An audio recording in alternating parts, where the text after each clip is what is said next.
हमारे पास industries development and regulation act 1951 है। ऐसा लगा लो कि 1951 में कोई एक्ट पास हुआ होगा। उस एक्ट के अकॉर्डिंग, उस अधिनियम के अकॉर्डिंग हमको कहा गया है कि जो बिजनेस पावर यूज कर रहे हैं प्लस वहां पर अगर मैक्सिमम काम करने वाले लोग अगर 50 हैं, या अगर पावर यूज नहीं कर रहे और मैक्सिमम लोग काम करने वाले कितने हैं 100, या तो ये कंडीशन पूरी करें या तो ये वाली कंडीशन पूरी करें, प्लस वहां पर कैपिटल एसेट्स 5 लाख से ज्यादा नहीं होनी चाहिए।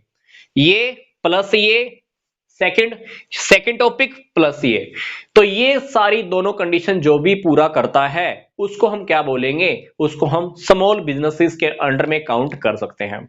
हालांकि स्मॉल बिजनेसेस की कुछ डेफिनेशंस चेंज होती रही हैं। कब कब? 1959 में, 60 में, 1966, 1975, 1980, 1990। इंडिया के अंदर हमने देखा है कि कैपिटल इन्वेस्टमेंट का टॉपिक चलता है।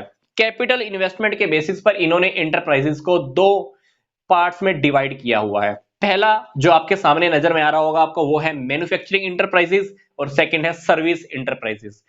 इनके ऊपर इनके ऊपर इन्वेस्टमेंट की सीलिंग लगी हुई है। इन्वेस्टमेंट की सीलिंग का मतलब है कि मैक्सिमम इन्वेस्टमेंट कितनी होनी चाहिए।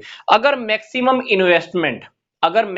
इन्वेस्टमेंट 25 लाख है और अगर वो मैन्युफैक्चरिंग यूनिट है तो उसको हम माइक्रो बिजनेस कह सकते हैं। और इसी तरह से मैन्युफैक्चरिंग के अंदर ही अगर मैक्सिमम इन्वेस्टमेंट अगर 5 करोड़ की है तो उसको हम स्मॉल, और इसी तरह से मीडियम कह सकते हैं अगर मैक्सिमम इन्वेस्टमेंट उसमें 10 करोड़ की है।